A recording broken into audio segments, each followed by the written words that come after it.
Ya, buenos días, estudiantes, ¿cómo están? Vamos a dar continuidad al tema de animación neonatal. ¿Me escuchan, no? Sí, doctor, se escucha. Doctor, se escucha. Muy bien, entonces a lo que venimos de una vez. El día es muy corto. Bien, habíamos empezado el tema de reanimación neonatal, ya habíamos hecho unas cuantas diapositivas, esto para recordarles con qué material debemos contar cada vez que atendemos a un recién nacido ya. Siempre hay que estar listos para cualquier eventualidad. Les había dicho que un 90% de pacientes o de recién nacidos no van a requerir ningún tipo de reanimación. Un 10% sí, ¿no? Y ese 10% puede requerir una reanimación ya sea básica o bien avanzada. Entonces siempre hay que estar preparados para cualquier evento que pueda llegar a pasar.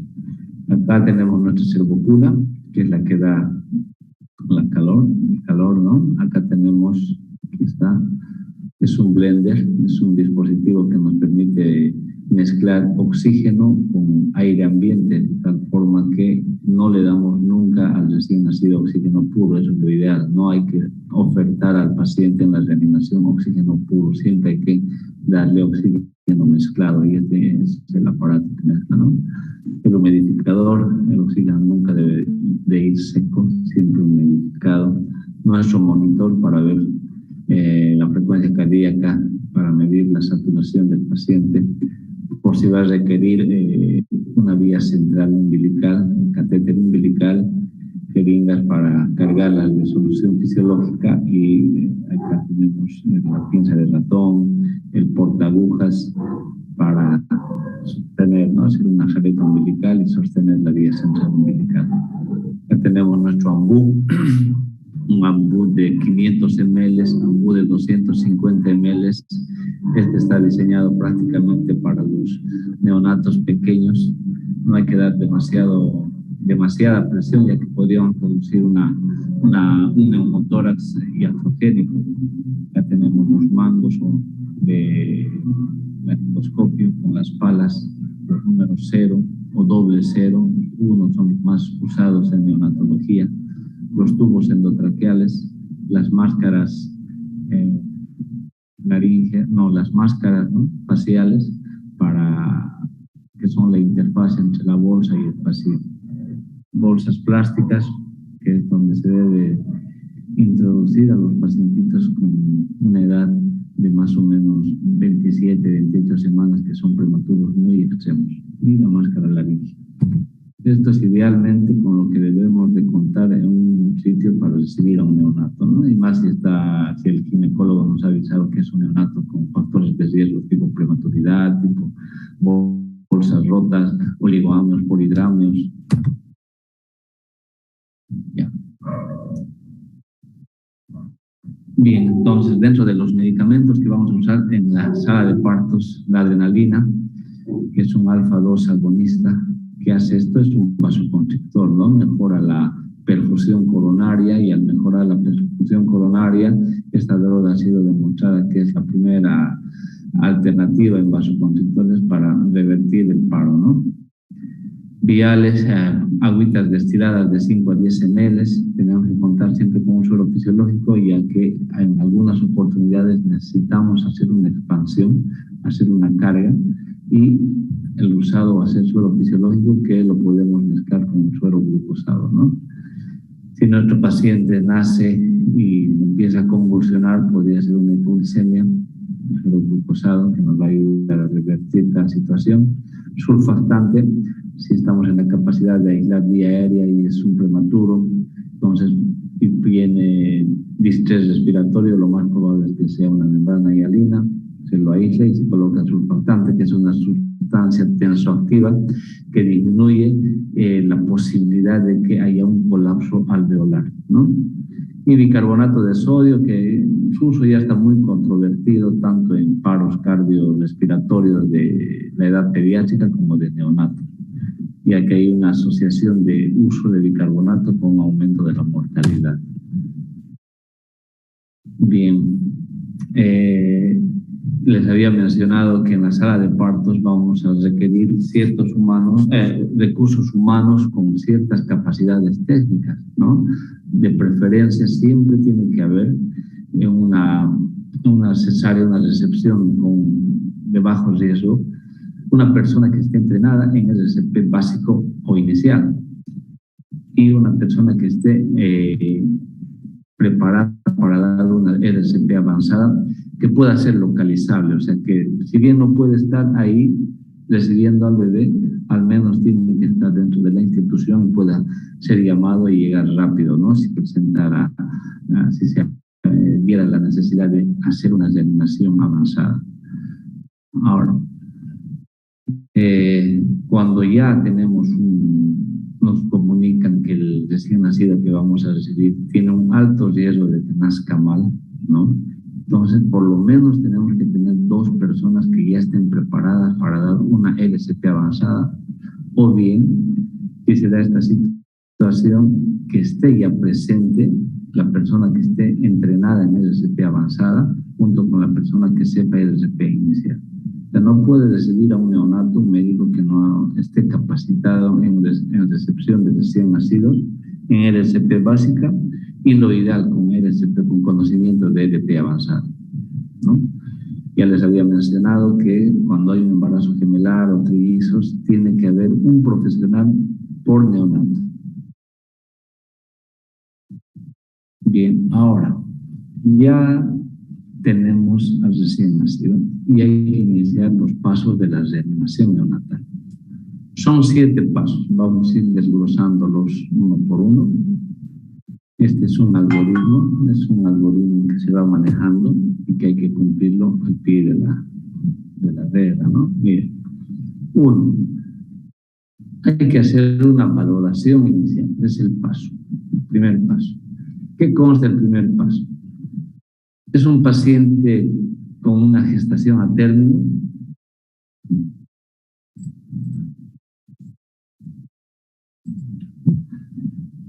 Entonces hay que valorar. Es de término, está respirando, está llorando, tiene un buen tono muscular. Y la opción es sí, bueno, pase directamente a cuidados de rutina. ¿Esto qué significa? Hay que estimularlo, mientras uno lo estimula con la toalla, lo va secando. Lo va secando y hay que liberar las vías aéreas, ¿no? A veces con presencia de líquido amniótico en las fosas nasales o en la boquita puede dificultar la parte de respiración. Entonces, mientras uno lo va secando, lo va estimulando, vamos limpiando posteriormente las fosas nasales con un aspirador que ya estaba preparado, ¿no?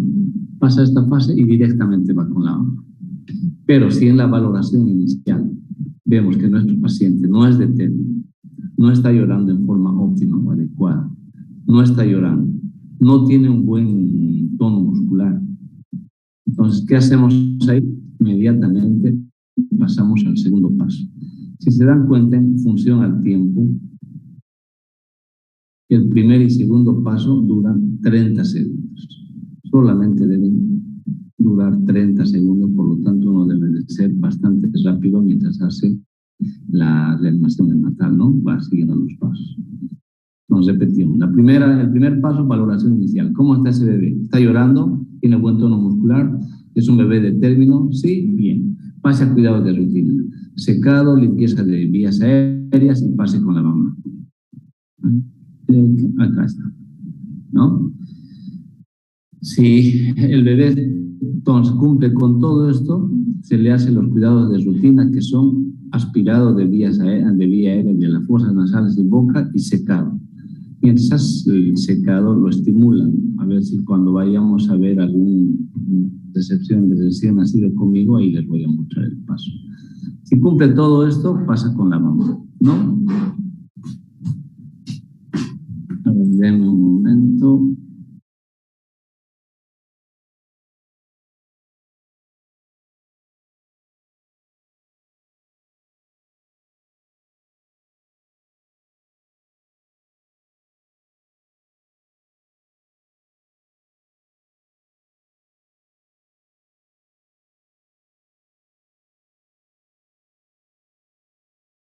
Bien, continuemos. Miren, dentro de los cuidados de rutina, la enfermera nos tiene que preparar unas toallas que están todas estériles, empaquetadas. Esas las desenvolvemos, las sacamos y dejamos que la servocuna que nos está dando calor la vaya calentando. Y cuando las necesitemos para limpiar al bebé, para secarlas, usamos estas. ¿Ya? Entonces, secamos con paños calientes. 2, ya tenemos que tener nuestra sondita de aspiración y nuestro aparato para aspirar. De preferencia no se usa mucho la perita, al menos yo no la uso debido a que la perita no tiene mucha fuerza para limpiar.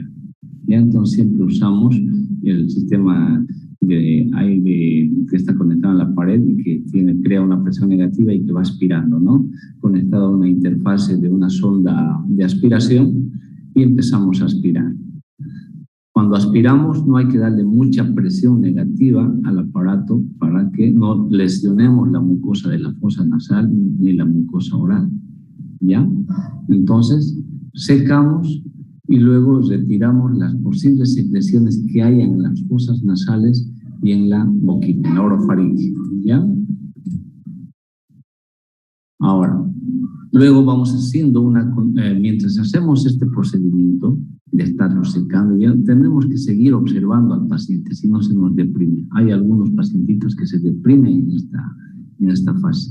Entonces hay que seguirlos mirando, ¿no? Que sigan llorando, que sigan respirando. Ahora, normalmente, antes se cortaba en cuanto nacía el bebé, ya sea por cesárea o por parto, cortaban inmediatamente el cordón. Pinzaban y lo cortaban, ¿no? Ahora hay la tendencia, y esto tiene mucha evidencia científica, de que se debe aguardar cerca de 1 minuto. Esto va a favorecer a que el paciente aumente sus reservas energéticas si es que presenta algún tipo de problema. ¿Ya? Entonces, retrasamos el pinzamiento del cordón 1 minuto y recién cortamos. Y si el paciente está respirando bien, llorando, con buen tono muscular, pues lo pasamos con la mamá, ¿no? Como en la figura. ¿Ya? Si el paciente no está respirando bien, no está con buen tono, pasamos al segundo paso, que es la estabilización inicial. En la estabilización inicial, ¿qué vamos a ver? ¿O qué vamos a hacer? Tenemos que igual secar al paciente y estimularlo. Este paso sí o sí se tiene que hacer. Secar al bebé y estimular. ¿Por qué tenemos que secar? Porque el bebé nace húmedo, impregnado de líquido amniótico, ¿no ve? Y muchas veces de un líquido meconial. Entonces el líquido amniótico, al ser un líquido, se enfría rápido y el paciente puede perder temperatura por radiación, por convección. Y si el paciente transcurre mucho tiempo así, mojado, se enfría y hace una injuria por frío. Y cuando el paciente presenta injuria por frío, puede presentar distrés respiratorio, dificultad respiratoria, quejido respiratorio, disociación toracoabdominal, taquipnea, aleteo nasal, y puede inclusive consumir su surfactante y hacerte una membrana hialina por consumo de surfactante. Entonces al paciente neonato hay que rápidamente secarlo y estimular. ¿Ya? Luego, hay que abrir la vía aérea.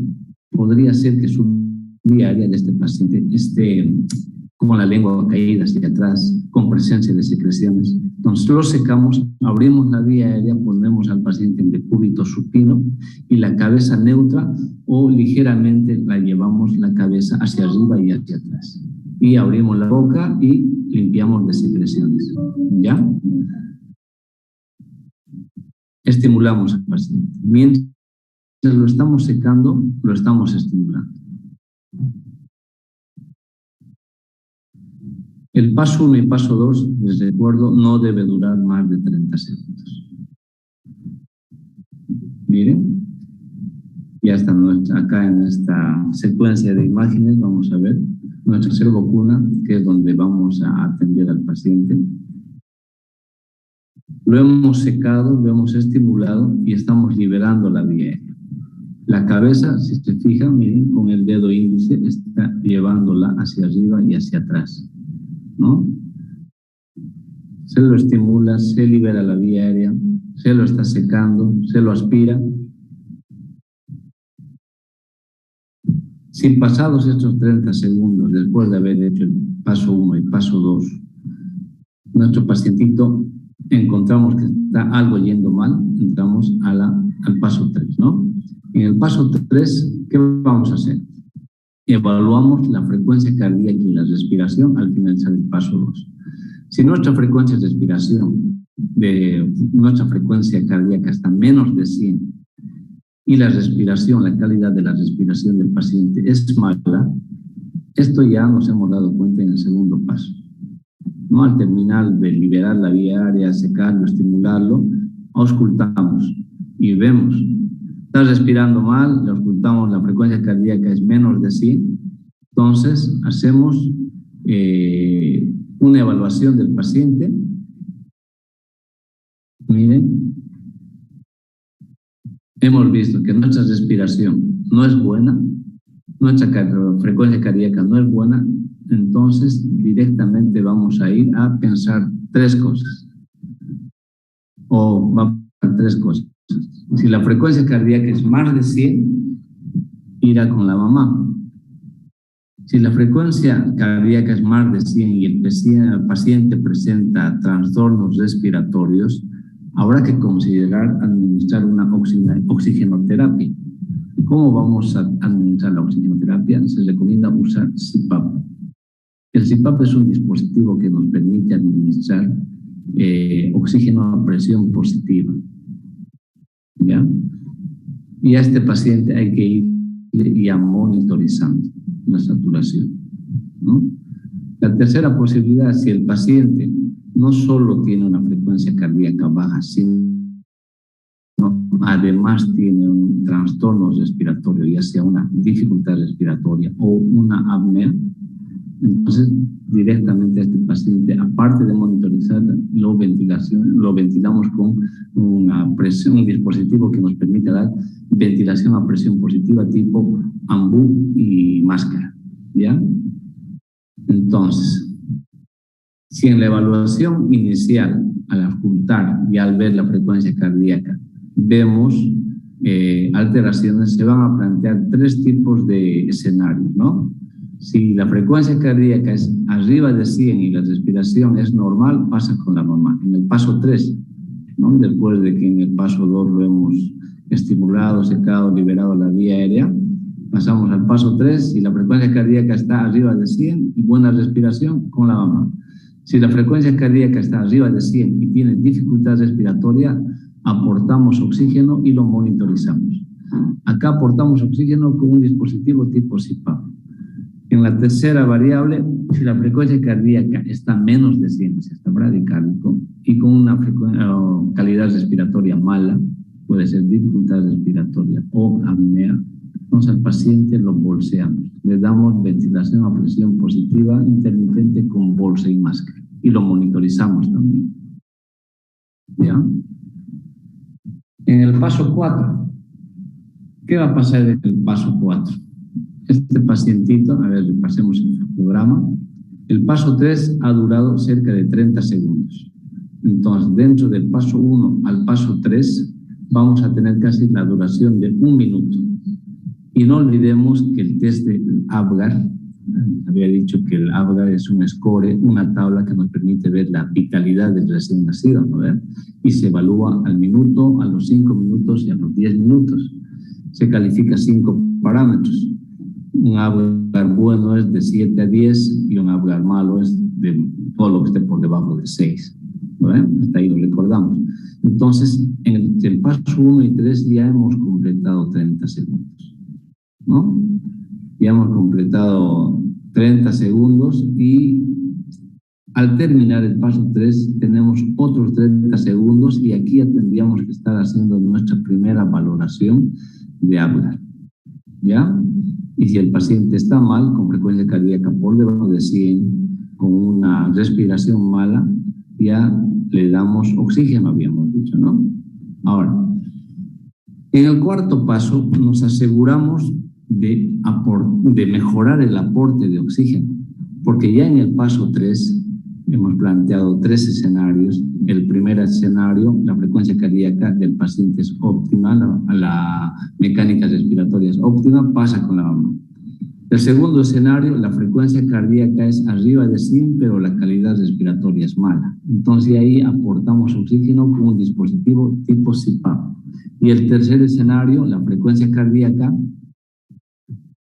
era mala, estaba con menos de 100 y la calidad respiratoria también era mala. Podría ser una dificultad respiratoria o una apnea y a ese paciente ya tenemos que estarlo bolseando. ¿No ven? ¿Qué diferencia el paso 3 del paso 4? Que en el paso 4 ya mejoramos las maniobras de ventilación, corregimos. ¿Será que persiste con alguna secreción de la vía aérea? ¿Será que no estaba en muy buena posición? ¿Será que mi dispositivo no estaba recibiendo buen flujo de oxígeno? ¿Será que no estoy haciendo un buen cierre hermético? Porque para dar oxígeno con bolsa y con máscara, la máscara tiene que hacer un cierre hermético entre nariz y boca, ¿verdad? La mascarita no puede ser ni muy grande ni muy pequeña. Y la bolsa tiene que tener una bolsa autoinflable, ¿no? Para que aumente la recirculación de oxígeno y podamos aumentar el aporte de oxígeno al pacientito. Entonces hay que ir corrigiendo. En algo estamos haciendo mal. Hay que revisar todo eso, ¿no? Vamos a ir al paso 4. Entonces, en el paso 4 hay que corregir las maniobras y hay que aportar oxígeno a ventilación positiva. ¿Con qué se va a aportar? Con bolsa y máscara. ¿Ya? ¿En qué situaciones vamos a aportar esto? Cuando el paciente esté con una frecuencia cardíaca, repetimos, por debajo de 100, o esté en apnea o con una respiración mala. ¿Ya? Entonces, ¿qué corregimos? La técnica. Hay que asegurarnos de que esa vía aérea esté libre. Las fosas nasales, la orofaringe, ver que no esté con flemas, ¿no? O alguna malformación, tipo una secuencia de Pierre-Robin, un ejemplo, es cuando tiene el paciente micrognatio, o sea, su mandíbula es chiquita en relación a la mandíbula superior, la lengua es grande, ya que no cabe en la cavidad oral y tiende a irse hacia atrás. Entonces eso puede ser que esté bloqueando, ¿no? Entonces hay que asegurarse de que no haya algún tipo de alteración anatómica inclusive. Llevar la cabeza a una posición neutra, ¿no? Para tratar de que la lengua no caiga tanto hacia atrás y alinear los ejes. Abrimos su boquita del paciente y aplicamos la máscara y sellamos, ¿no? Hay una técnica, no sé si, no creo que sepa, ¿no? Pero es medio difícil explicarlo. Hay que hacer una maniobra, se llama la maniobra CIE. Con la mano izquierda, entre nuestros dedos pulgar, medio y índice, tenemos que hacer unas letras entre el pulgar y el anular, índice sería, ¿no? Entre el pulgar y el índice, agarrar la máscara y presionar contra la cara. Y el dedo medio va a la mandíbula del paciente, la mandíbula inferior, y la levanta. Esa es una maniobra CIE que vamos a mostrarles cuando vayamos a recepcionar a un recién nacido. ¿Ya? Continuamos. Ahora, cuando ya estamos bolseando al paciente, ya le estamos dando oxígeno con la bolsa, lo ideal es que nuestro dispositivo AMBU tenga un medidor de presión, un manómetro de presión. No olvidemos que estamos reanimando a un neonato. Su capacidad de aire es disminuida en relación a un pediátrico y a un adulto. Entonces, si tú no regulas tu fuerza con la cual vas a bolsear, porque miren, esta persona está bolseando a este muñeco con ¿cuántos dedos? 1, 2, 3, ¿no? El cuarto dedo está haciendo una especie de presión, una válvula de escape, que se activa. Cuando hay mucha presión, tú le das con mucha presión, apenas cierras la mano sobre la bolsa, esta válvula sube, libera la presión. Lo que está haciendo esta persona es, miren, está apretando esta válvula para que no pase esa situación, o sea, quiere darle más presión. Y esto es bien que esté esta gráfica porque nos permite ver un error. La persona que está haciendo esto está completamente, no sé qué está haciendo. Cada dedo, supóngase que te da una presión más o menos de 10. Si le estás bolseando con 3 dedos, le estás bolseando al paciente con 30 centímetros de agua de presión.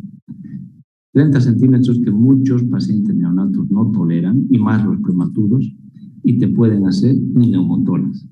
Entonces, lo ideal, como les decía, para este tipo de reanimación es que nuestro dispositivo tenga aquí un manómetro de presión similar a este, que nos pueda avisar con cuánto de presión estamos bolseando al paciente. Si no hay, lo que hay que hacer es tratar de reanimar solo con 1 a 2 dedos en los prematuros, y en los neonatos de término tener mucho cuidado, ¿no? De que no estemos demasiado dándole la presión.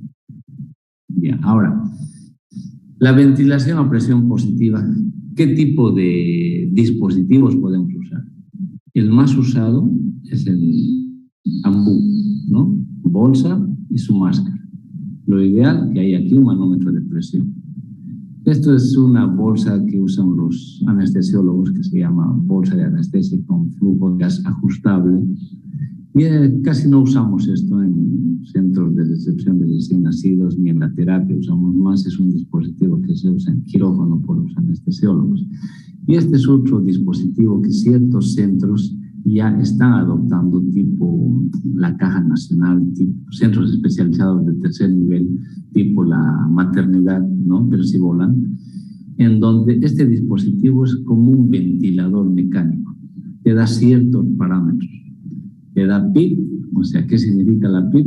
Que el paciente cada vez que hace un ciclo inspiratorio y luego entra un ciclo expiratorio, el aire no se sale por completo del pulmón, deja cierta presión, esa presión al final de la expiración.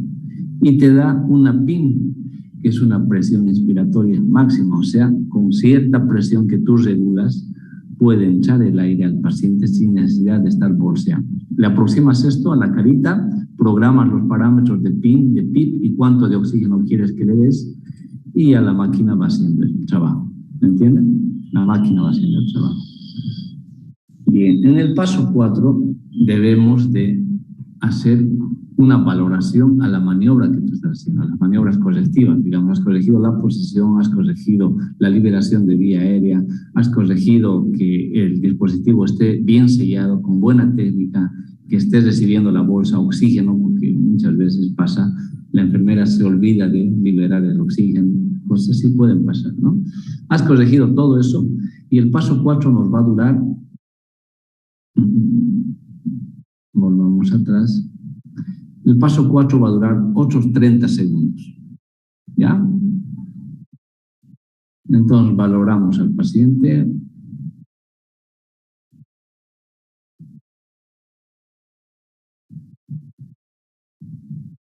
Bien. Tras 30 segundos de ventilación con ventilación a presión positiva, hemos escogido nuestro dispositivo, que es la mascarilla. Se pueden plantear otros escenarios, ¿no? Si la frecuencia cardíaca retorna a más de 100 por minuto y la calidad respiratoria es buena, paramos de dar ventilación e iniciamos medidas por RCP, ¿no? Lo calentamos al paciente, lo ponemos en buena posición y lo mandamos probablemente a observación para ver que el paciente no se deprima otra vez, ¿no?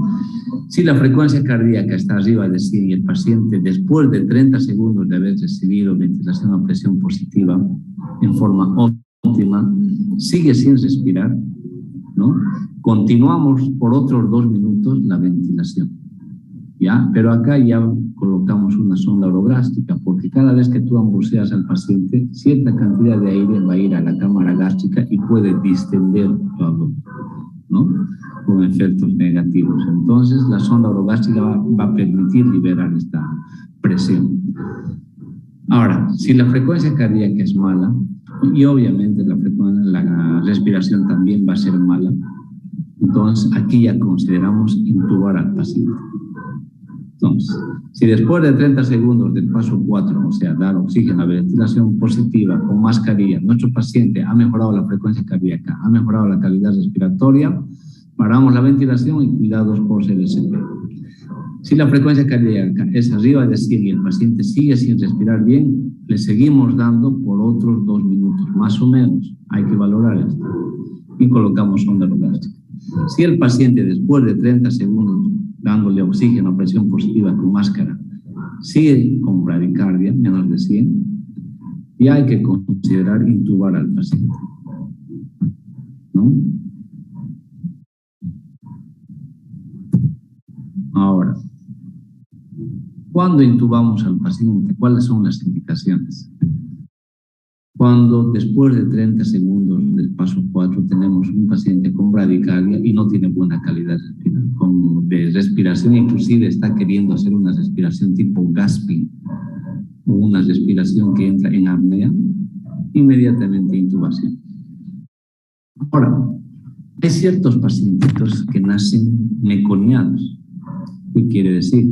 Que dentro de la mama ha habido un sufrimiento fetal, podría ser una circular de cordón, una eclampsia, una preeclampsia, un desprendimiento prematuro de placenta, ¿no?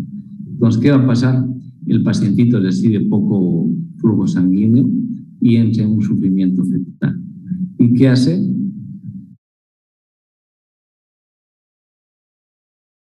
Libera esfínteres y el contenido intestinal, ¿no? Y cuando nace y respira el bebé, tú ves la vía aérea que está ocupada por meconio. Si lamentablemente en ese preciso momento que el paciente ya se tiene una neumonía aspirativa, una neumonía química, ¿no? Un salam, ¿ya? Eso es lo que se conoce como síndrome de aspiración meconiana.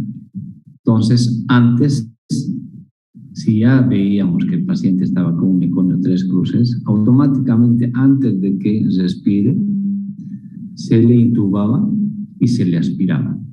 Pero ahora ha cambiado un poco esa tendencia. Todo depende de cómo nazca el bebé, de rutina que antes hacía, intubación y aspiración. Si nace vigoroso, si nace hipoactivo y aparte está meconiado, ahí sí se hace la aspiración y la intubación, ¿no? Ahora, si el ginecólogo te dice que le ha hecho hacer una ecografía fetal y le han diagnosticado hernia diafragmática, a ese paciente ya tienes que intubarlo en cuanto nazca, ¿no? Prematuros extremos muchas veces no tienen la capacidad suficiente para realizar un adecuado ciclo respiratorio, o bien estos pacientitos nacen y a los minutos ya empiezan a presentar un distrés respiratorio intenso. Lo más probable es que estén haciendo una membrana hialina por déficit de surfactante, y mientras no se corrija, no se les aporte surfactante, entonces no va a mejorar la situación. A eso directamente se los intuba y se coloca surfactante, ¿no? Ahora, si nuestro pacientito está en paro cardiorrespiratorio, puede pasar directamente intubación y ventilación a presión positiva, ¿no? Entonces, estas son indicaciones de intubación endotraqueal en el neonato.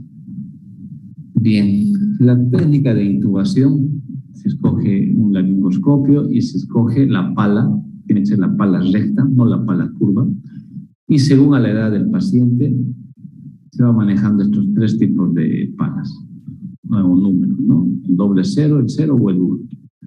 El número de tubo, el diámetro va a depender mucho del peso del paciente, ¿no? Aquí están los diversos, pero usamos desde un tubo 2.5 hasta un tubo número 4 podemos usar, ¿ya? Esta es una modalidad de administración de oxígeno que se conoce como CPAP. Es el dispositivo que hace un rato les había mostrado, ¿se acuerdan?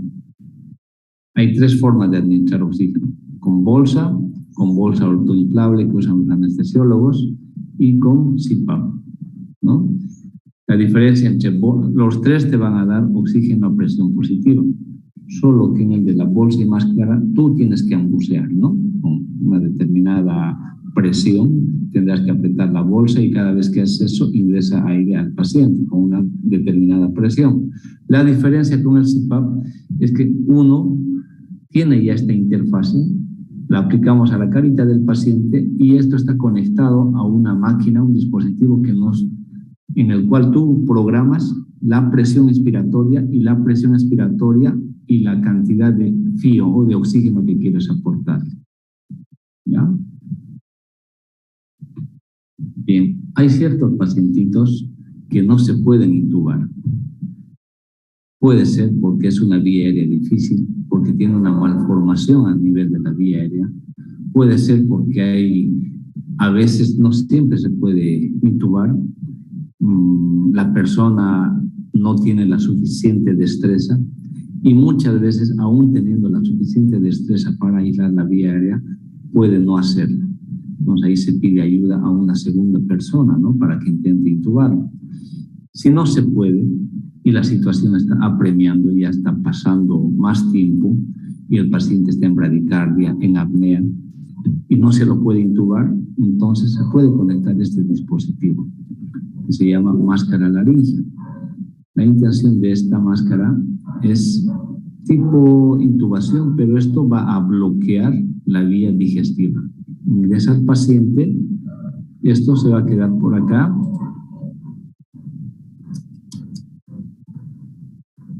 y va a bloquear la vía digestiva. Uno insufla a través del CAF una presión y esto como un globito se infla y como este dispositivo, esta parte ingresa hasta de la orofaringe un poquito más abajo, entonces bloquea la vía digestiva y el aire que uno va buceando por acá va a entrar directamente por presión a la vía aérea, ¿no? La máscara laringea es mucho más fácil de colocar que una intubación. Bien, en el paso 4 se acuerdan que había que darle oxígeno y que había que monitorizar a ese paciente. Entonces, siempre que damos oxigenoterapia hay que monitorizar a nuestro paciente y hay que colocarle esos oxímetros de pulso, ¿no? Bien. La cantidad de saturación que va a tener nuestro paciente va a depender de los minutos de vida.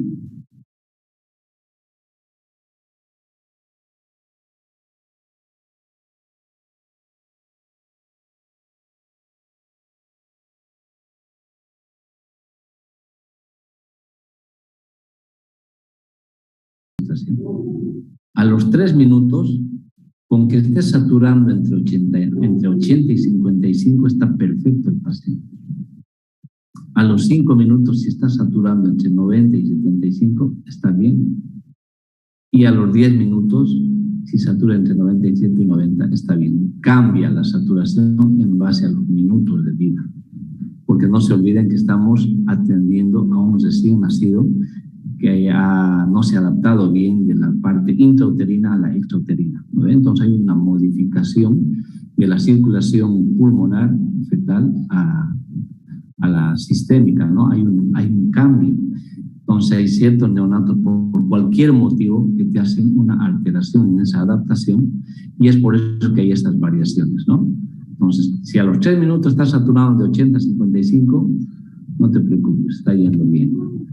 Pero esta situación no puede permanecerse ahí, invariable. Tiene que cambiar con los minutos que va pasando. ¿Ya? En el paso 4, no olviden que el paso 4 es cuando monitorizamos al paciente y aportamos oxígeno a presión positiva con bolsa autoinflable o con bolsa y máscara, que se llaman BUM, o con el dispositivo que se llama NEOPAP o CPAP. ¿Ya? Pero hay ciertas recomendaciones a cumplir. Normalmente, si tu recién nacido se terminó, neonatología te recomienda que el RSP, si tú tienes que darle oxígeno y ya lo estás reanimando a este paciente, le estás dando oxígeno con bolsa, estás en el paso 4, le des con aire ambiente, o sea, con una FIO a 21%. El aire ambiente tiene oxígeno a 21%, ¿no? Dale en tu bolsa que esté así conectada a oxígeno, así, puro. Oxígeno, le vamos a estar dando una FIO a 21%. Está mezclado este aire, está oxígeno con nitrógeno, está mezclado, ¿verdad? Ahora, si tú tuvieras la posibilidad de mezclar aire y oxígeno, entonces dale a 21%. ¿Ya?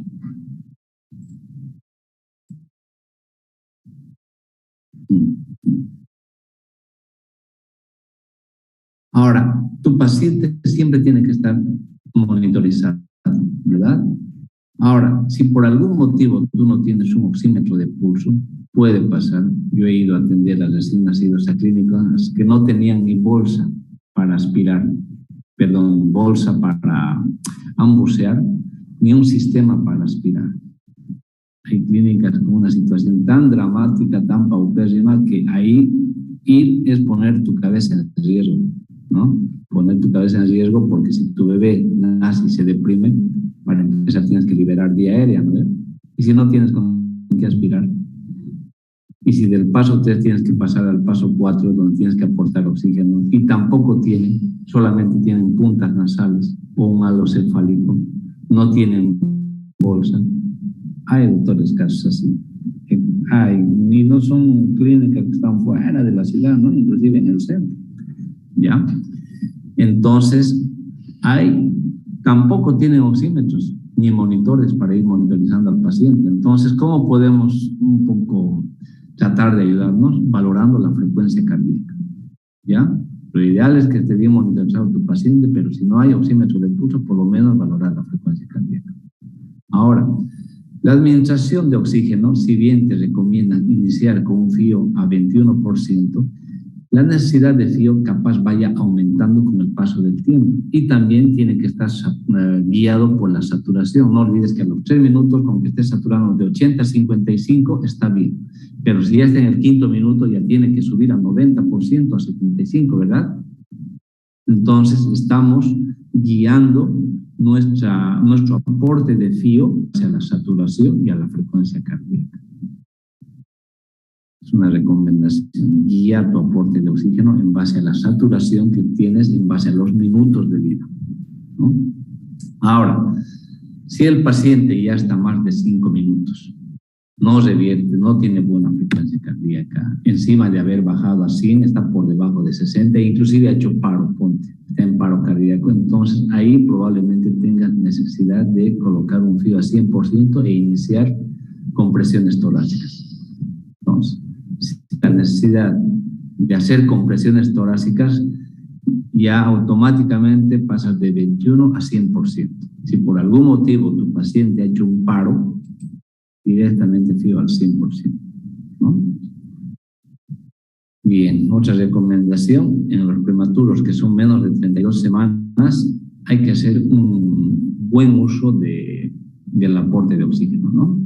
De preferencia, siempre que les quede claro, no dar oxígeno puro, siempre dar un oxígeno mezclado, a no ser que estemos en esto, ¿no?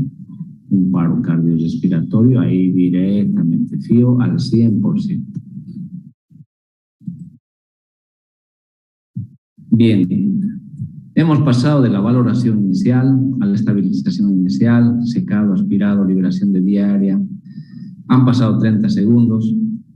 Al finalizar la estabilización inicial, hemos auscultado al paciente y hemos visto su respiración. Era mala, estaba con una frecuencia cardíaca por debajo de 100, o bien tiene una alteración en la respiración. Entonces pasamos a la evaluación inicial, ¿no? Que dura otros 30 segundos. En este paso ya es donde ya nos planteamos dar oxígeno, y aparte ya lo estamos monitorizando al paciente. En el paso 3 se aporta oxígeno por unos 30 segundos. Tras estos 30 segundos se vuelve a valorar al paciente, y si mi paciente sigue con una frecuencia cardíaca mala o una respiración mala, ¿no? Entonces entramos directamente de lleno al paso 4. En el paso 4 tenemos, que habíamos dicho, que corregir la técnica de ambuceado, revisar si la vía aérea está bien liberada de secreciones o si la lengua no se ha caído atrás, ¿no? Y aportar oxígeno y monitorizar al paciente. El paso 4 tiene que durar, miren, 30 segundos nomás, también, ¿no? Tenemos de acá 30 hasta el paso 4, son 1 minuto y medio. Si después de haber administrado oxígeno y monitorizar al paciente, tu paciente sigue mal, entonces pasamos al paso 5. El paso 5 dura cerca de 30 segundos, ¿no? Mi paciente, después de administrar oxígeno, mejorar la técnica, liberar aérea, todo eso que hemos hecho, sigue mal, y en vez de mejorar la frecuencia cardíaca va disminuyendo de 100 a 80, a 70, a 60. Con una frecuencia cardíaca por debajo de 60, tú asumes en neonatología, en pediatría, que está en paro tu paciente. Aún tenga latidos cardíacos, asumes que está en paro. E inicias maniobras de reanimación, que son compresiones. ¿Se acuerdan que si hay la necesidad de iniciar compresiones, automáticamente la FIO pasa a 100 y también es una indicación de intubar al paciente? ¿No? Ahora, si decidimos que hay que iniciar compresiones en el paciente, hay dos técnicas. Esta es la técnica de los 2 pulgares y hay otra donde tú rodeas todo el tórax del paciente con tus 2 manos, de tal forma que los pulgares caigan entre la unión entre el tercio medio y tercio inferior del esternón y empiezas a hacer presiones, ¿no? Hay una relación. 3 compresiones por una ventilación. 1, 2, 3, ventilo. Presionas 1, 2, 3, ventilas. 1, 2, 3, ventilas, ¿no? Y tienes que ir auscultando cada unos 30 segundos hasta que la frecuencia cardíaca esté arriba de 60 por minuto. La otra técnica es colocando tus 2 dedos, el dedo índice y medio, sobre el esterno igual. Lo bueno de esta técnica es que al rodear con tus ambas manos, con tus dedos, el tórax del paciente, los dedos que terminan en la espalda hacen como una tabla rígida, como una superficie de apoyo, ¿no?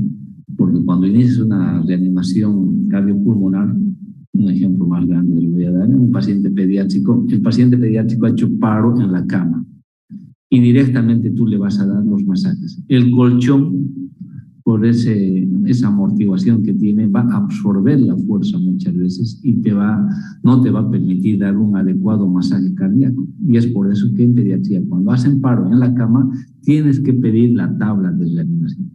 Piden la tabla, lo ponen sobre esa superficie dura y ahí empieza a hacer la maniobra, ¿no? En neonato no hay una tablita. Entonces lo que hacemos es adoptar esta técnica donde tus dedos que van a rodear la parte o van a llegar hasta la parte posterior de la espalda del bebé van a hacer como una superficie rígida, ¿no? La otra técnica es con 2 pulgares, diré con 2 dedos, lo que les decía, pero esta tiene esa desventaja de que no hay una superficie rígida, ¿no? La relación, 3 bolseadas, 3 comprimidas por una bolseada. 1, 2, 3 y una ventilación, ¿no? Cuando nos detenemos, cuando la frecuencia cardíaca va a estar arriba de 60, ¿ya? Bien, en el paso 6, ¿qué vamos a hacer? Si tu paciente ya está en paro, ¿no? Y le estás iniciando compresiones torácicas, necesitas probablemente, y hasta este momento tu paciente ya está probablemente intubado, tu paciente probablemente ya está recibiendo un masaje, pero probablemente vas a necesitar drogas, ¿no? No solo el oxígeno, capaz vas a necesitar adrenalina. Ya les había dicho que es un alfa-2 agonista, produce una vasoconstricción, aumenta la presión aórtica, la presión coronaria y favorece esto la presión de perfusión miocárdica y ayuda a revertir el paro cardiorrespiratorio, ¿no? Pero ¿por dónde vamos a administrar? La adrenalina necesitamos administrar por algún sitio. Entonces, habrá que colocar una vía por la vena umbilical, ¿no? Pero la vía umbilical puede demorar cierto tiempo en hacerse. Aún siendo tú rápido, una vía umbilical te va a demorar unos 10 minutos en hacerla, hasta estar calzando el catéter umbilical, hasta estar cortando el cordón umbilical, hasta estar haciendo la jareta, fijándola, ¿no? Va a pasar tiempo invaluable. Entonces, una forma rápida es escoger otro tipo de forma de administrar, ¿no? Uno que está siendo bien usado es la intraósea, directamente a través de la parte de la médula de los huesos, Ahí logramos insertar una aguja rígida, y a través de ahí empezamos a infundir. La vía intraósea recibe mucha eficacia, líquidos, transfusiones de sangre, puedes pasar por ahí, drogas vasoactivas tipo adrenalina, dopamina, dopamina, cargas si quieres hacer, o sea, es una muy buena vía y es más rápida su realización. Ahora, si no estuvieras preparado técnicamente para hacer una vía intraósea, tu paciente está intubado, a través de la vía endotraqueal podríamos colocar la adrenalina. Esto, la concentración plasmática que va a alcanzar la administración de adrenalina por vía endotraqueal es errática. ¿Ya? Para empezar hay que colocar 3 veces por encima de lo normal, hasta 4 veces la cantidad de droga que necesitas por vía endovenosa o por intraósea. Tienes que pasar casi 4 veces más alto, debido a que tarda en alcanzar concentraciones plasmáticas terapéuticas óptimas por vía endotraqueal. Pero es una vía, ¿no? Por ahí se puede dar, si no has tenido éxito en una vía venosa umbilical o bien en una vía intraósea. Lo otro es que tengas una enfermera muy hábil, muy diestra y que canalice en una vía periférica. Pero imagínate si es un paciente gordito o si es un paciente que está en paro, es difícil encontrar una vía periférica, o bien si es un paciente prematuro de 800 gramos, de 1 kilo, es más difícil, ¿no? Entonces muchas veces se termina con una intraósea o bien con una endotraqueal para administrar la adrenalina, ¿no? Bien, lo que les decía, si no está canalizada la vía umbilical, un acceso más rápido sería a través del tubo endotraqueal, ¿no? Bien, ha cargado la dilución. Se carga 1 ml de adrenalina, la ampollita viene de 1 ml y lo diluyes con 9 ml de agua, de tal forma que vas a tener una jeringa de 10 ml, vas a tener 10.000 miligramos, 10 miligramos, tiene 1000, sí. Vas a tener 1 miligramo en 10 ml de preparación, ¿no? En la jeringa, y la dosis a administrar. Si tú vas a administrar puro la adrenalina, tienes que dar a 0.01 miligramos kilo. Si está diluido en agua destilada, una parte de adrenalina por 9 partes de agua, entonces le tienes que administrar de esa dilución al paciente a 0.1 ml por kilo. Si el paciente pesa 2 kilos, entonces 0.2 ml. Y uso una jeringa de insulina. La jeringa de insulina es de 1 ml, solo entra 1 ml. Entonces cargo hasta 0.2, ¿no? Si el paciente requiere, ya les dije, 0.1 ml de adrenalina, de la dilución de una ampolla de adrenalina, que es 1 ml más 9 ml de agua destilada, de esa dilución, se llama solución decimal porque has hecho una solución con 10 ml, entonces le pasas a 0.1 ml kilo. Si pesa 2 kilos, 0.2 ml. Y no vas a usar una jeringa de 10 o de 5, ¿no? Para que te dé más exactitud, cargarás esa dilución en una jeringa de insulina que tiene 1 ml y cargas los 0.1 o 0.2 o 0.32 en base al peso del paciente y le administras eso. Pero cuando es por tubo endotraqueal, como les dije, hay que dar 4 veces más de lo que se debe usar por vía endovenosa. ¿Ya? Miren, de 0.1 ml. No hay que dar mucha adrenalina. Hay estudios que nos indican que cuando tú le das, a veces hay gente que viene a terapia, digamos, ¿no? Cirujano cardiovascular, un ejemplo, ponerle una ampolla, te dice, y es un paciente pediátrico, la dosis es la misma, 0.1 ml kilo. Si pesa 10 kilos, 0.1 por 10 son 1 ml. Dicen, pásale 1 ml, esa es la dosis correcta. Pero vienen otras personas muchas veces que no están preparadas técnicamente en reanimación neonatal o pediátrica y le dicen directamente a la enfermera, dicen, dele una ampolla pura de adrenalina, o sea, 1000 miligramos. Hay estudios pensando que cuanto más adrenalina le das va a ser mejor. Y eso es un craso error porque hay estudios, evidencia científica que te dice que dar mucha mucha adrenalina está asociada a mortalidad también. ¿Ya? Entonces tienes que darle la dosis que requiere el paciente. Miren, en la vía endotraqueal hay que dar hasta 0,4 a 0,5 veces más que por la vía endovenosa. ¿Ya? Con la adrenalina vamos a usar si mi paciente está ya en paro cardiorrespiratorio o asumiendo que está en un paro con una frecuencia cardíaca por debajo de 60. Ya hemos iniciado las compresiones y la ventilación, ¿no? Y administramos.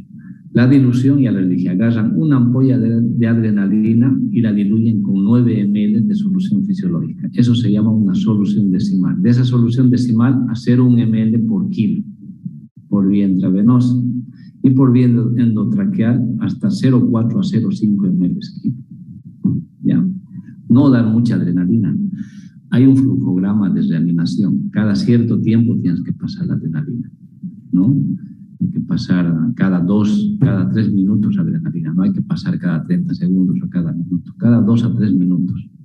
¿Ya?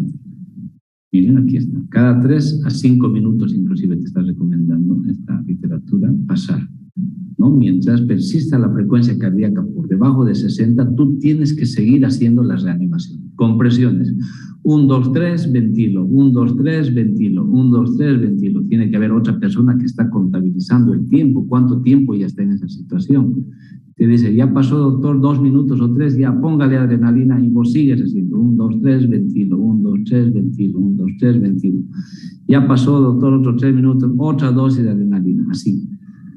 Tiene que ser secuenciado la administración de adrenalina, ¿no? Controlado. Cada que vas a volver a pasar adrenalina, tienes que auscultar al paciente a ver si has revertido la frecuencia cardíaca. Muchos pacientes nacen, ponte, que es una hemorragia de la tercera mitad. ¿Cuáles son las hemorragias más frecuentes de la tercera mitad a las que yo he asistido? Ha sido un desprendimiento de placenta de hasta un 50%. Ten por seguro que ese paciente va a salir choqueado y en paro probable. Directamente a ese paciente, intubación y compresiones y ya estar administrando líquidos y una vía central, ¿no? O una vía intraósea. ¿Qué líquido vamos a usar? Suero fisiológico. ¿A cuánto? Te dice la norma de 5 a 10 ml por kilo. Si tu paciente pesa 2 kilos, le vas a decidir pasar a 5, 5 por 2, 10 ml. Si decides pasarle a 10, 10 por 2, 20 ml. ¿No? ¿En qué tiempo? Rápido. En 5 a 10 minutos. En neonatos hay que tener un poco de cuidado con la velocidad de administración de líquidos. ¿Por qué? Porque si tú haces cargas muy rápidas, muy violentas, ¿qué pasa? Aumentas demasiado rápido la presión sistémica, puedes repercutir en la presión intracerebral y puedes producir una hemorragia. Esto se ve mucho más, esta incidencia de hemorragias posterior a cargas en los prematuros.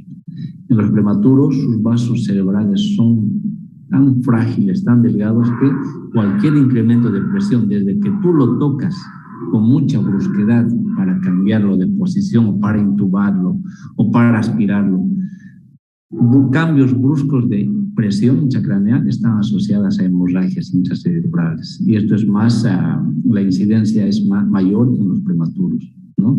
Ahora, una carga, ten por seguro que va a subir la presión sistémica aún fuera en forma transitoria y esto puede repercutir en tu parte cerebral. Si lo has hecho muy rápido, con mucho volumen, entonces puedes producir una hemorragia intracerebral, ¿no?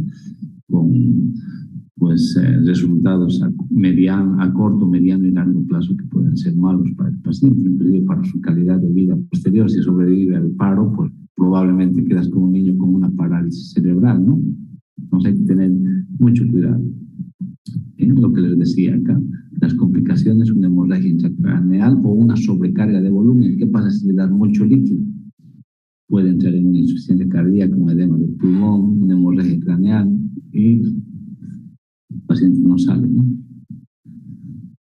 El bicarbonato. Si tú decides usar bicarbonato, porque les dije que hay evidencia científica que si no está comprobada tu acidosis metabólica, no administres el bicarbonato porque hay una asociación con un aumento de mortalidad.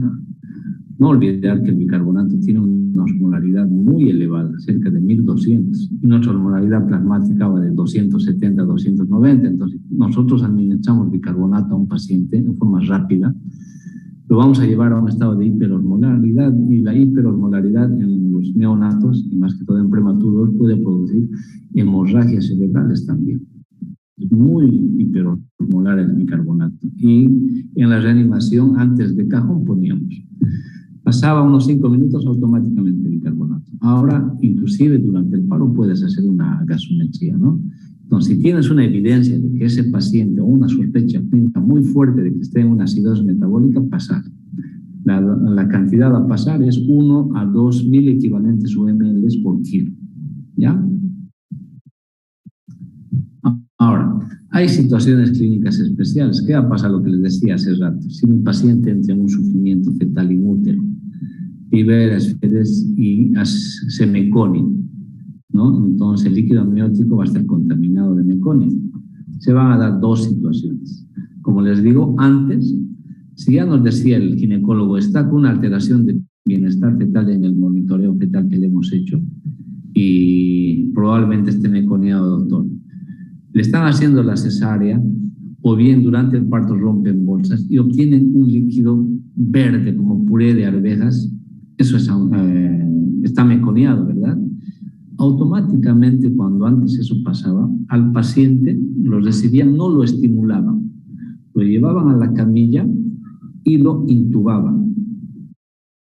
Lo intubaban, colocaban la pala y veían la laringe, agarraban la sonda de aspiración y lo intubaban con la sonda de aspiración y aspiraban toda la tráquea, ¿me entienden?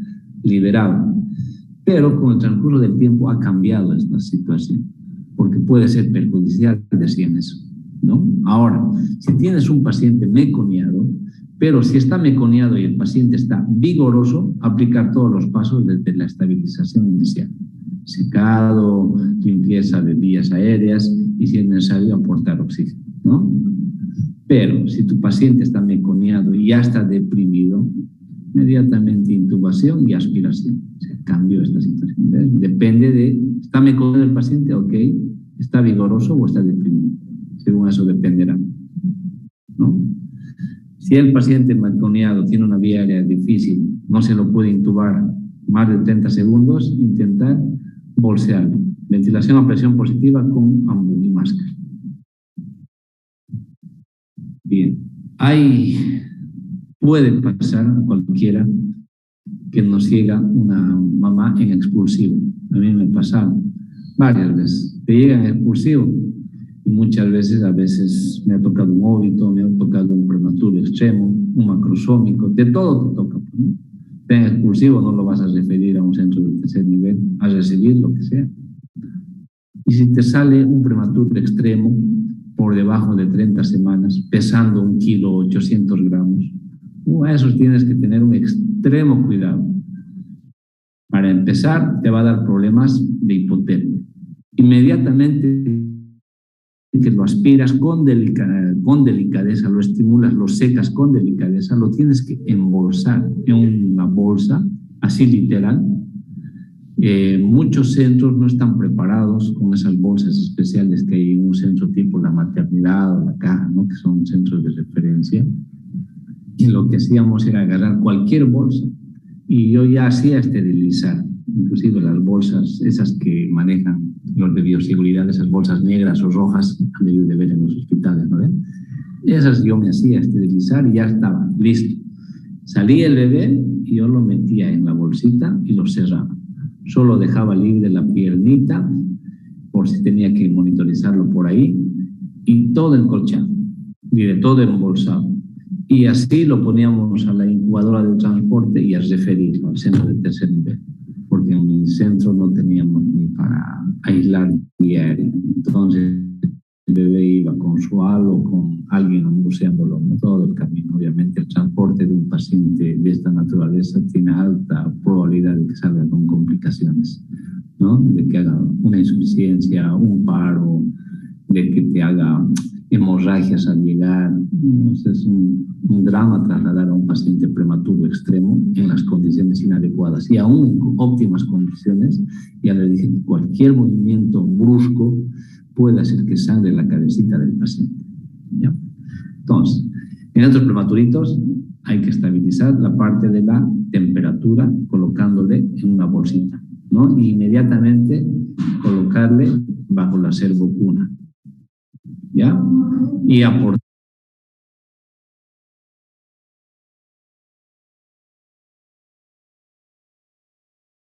Bien. Ahora, ¿cómo vamos a aportar oxígeno? Hay que aportar oxígeno a los prematuros con lo que tengamos, ¿no? Una bolsa, un CPAP, y si es necesario, pues si las condiciones van deteriorando al paciente, intubarlos inclusive, ¿ya? Pueden venir pacientes con malformaciones respiratorias, la hernia diafragmática, que es cuando el diafragma hay una malformación a este nivel y el contenido intestinal puede invadir a la caja torácica, comprimir el pulmón, ¿no? Hacerte una hipoplasia pulmonar o hacerte una hipertensión pulmonar con una hipoxemia refractaria a aplicación de oxígeno con presión positiva. Inclusive estos pacientitos nacen ya con un diagnóstico ecográfico, tienen que nacer en útero, y pues a estos pacientes nacen, ya sabemos que está con una malformación del diafragma y directamente los intubamos y pase a terapia neonatal, se los estabiliza 24 a 48 horas, ya quirófano. Bien, ahora, tu bebé ha estado cerca de 10 minutos recibiendo masaje y recibiendo adrenalina, ¿no? Las dosis que haya sido necesaria a 3 minutos en un lapso de 10 minutos. Entonces, en estos pacientes, una vez que han salido del paro, has revertido la frecuencia cardíaca, tienes que hacer cuidados por reanimación, ¿no? Hay que evitar el síndrome post-paro cardiorrespiratorio, no olvidar que durante ese tiempo que estaba recibiendo masaje ha habido una hipoperfusión global a nivel de todo, y el órgano que más está sufriendo es el miocardio y el cerebro. Y para tratar de recuperar al cerebro, pues darle las mejores condiciones de que se perfusione, recupere, pues habrá que hacer una hipotermia terapéutica inducida. Les colocan a una temperatura que va a ir por debajo de 34 grados. Tiene que estar bien monitorizado el paciente, todo con la finalidad de recuperar lo más que se pueda el daño neuronal que sea ocasionado por el paro cardiorrespiratorio, ¿no? Ahora, en los neonatos así que están en paro cardiorrespiratorio, hay que administrar glucosita porque se consume su glucosa. ¿Ya? Ahora, ¿cuándo no iniciar una reanimación? Es una decisión ética muy, no sé, muy problemática, que a mí me ha pasado en la formación de D1 y casi me ha valido la expulsión del servicio de neonatología, pero hoy no vamos a contar esa situación. Y muchas veces quien toma las decisiones es tu jefe, tu médico de guardia, ¿no? Tú, como R1, como interno, te dicen, vaya a hacer la guardia hoy día a tal lugar, y en ese lugar hay un médico encargado. ¿Y quién toma las decisiones? Es ese médico, ¿no? Es el que tiene la responsabilidad legal de tomar. Y nace un bebé y te nace con menos de 23 semanas, o pesa menos de 400 gramos. Tú decides no reanimar. Bueno, médico de guardia. No lo reanima, pero ¿qué es lo que pasa? Tienes un bebé que está ahí con frecuencia cardíaca, que de rato en rato da una respiración tipo Gaspar. ¿Y qué vamos a hacer, doctora? ¿Le intubamos? ¿Le damos oxígeno? No, hay que dejar que se apague. Y esa es la realidad, tienes que dejar que se apague como una velita, solito. Pero pueden creer que hay bebés que aguantan 1 hora, 6 horas, 12 horas, toda la guardia hasta el día siguiente, o hasta que llegue el otro turno. Y todos ya te cuestionan, pero ya está más de 12 horas. ¿Por qué no le han apoyado? ¿Por qué no lo han asistido? Entonces, es una decisión a veces que raya en pelear con la ética, ¿no? Entre reanimar o no. ¿No? Pero puede considerarse estos dos puntos de corte. Si está con menos de 23 semanas y un peso menos de 400 gramos, se recomienda no reanimar al paciente, no asistirlo, dejar que se apague solito. Ahora, si viene con malformaciones tipo anencefalia, o sea, no tiene masa cerebral, solo tiene hasta la cara y el cráneo está completamente achatado, aplanado. Trisomía 13, trisomía 18, o sea, sabes que son incompatibles con la vida, ¿no? Entonces, en estos pacientitos, pues, hay que dejarlo, ¿no? Y obviamente tienes que justificar muy bien en tu historia lo que vas a hacer, ¿no? Porque hemos escuchado casos anecdóticos que obviamente lo magnifican, lo distorsionan en la red Unitel o en la red televisiva. Encontraron a su bebé tal así, ¿no? ¿Se acuerdan? El último que vimos fue cuando lo encontraron en la basura, ¿no? Al bebé, ya, o sea, desechado, y el bebé empezó a nacer, empezó a presentar signos vitales. Y ahí se ganaron un gran problema los colegas de la maternidad, ¿no? Pasan varias cosas que entonces hay que justificar en la historia clínica. No se inician maniobras de reanimación debido a que mi paciente tiene una malformación incompatible con la vida, ¿no? Bien.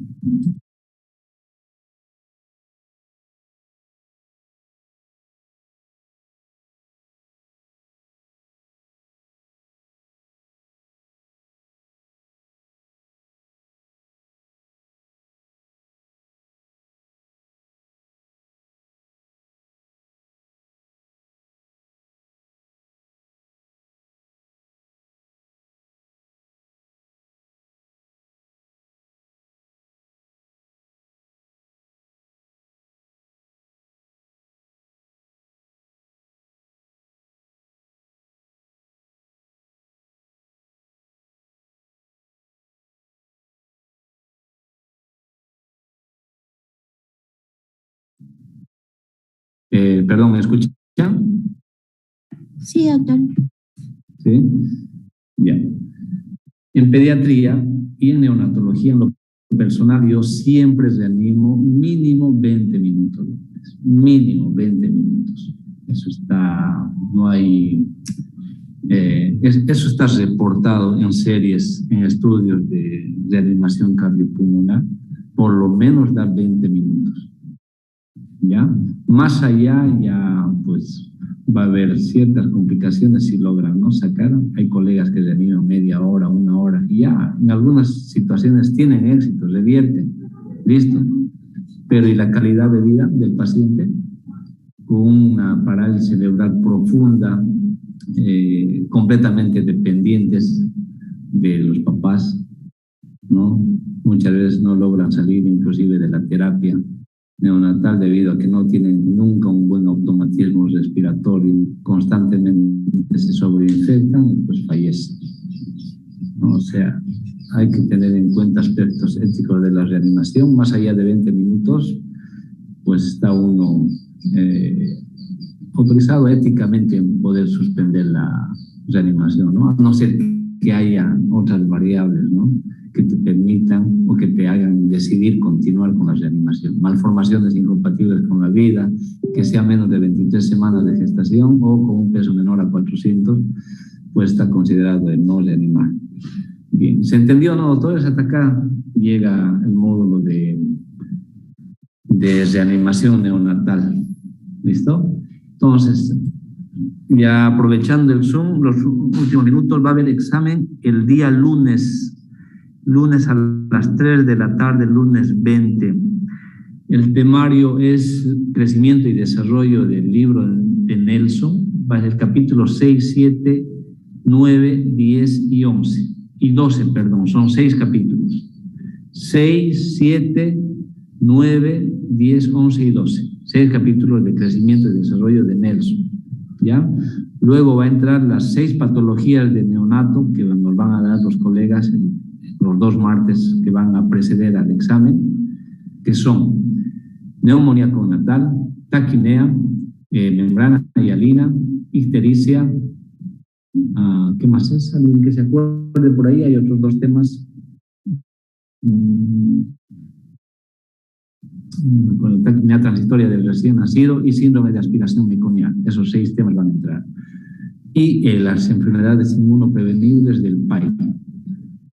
Y va a entrar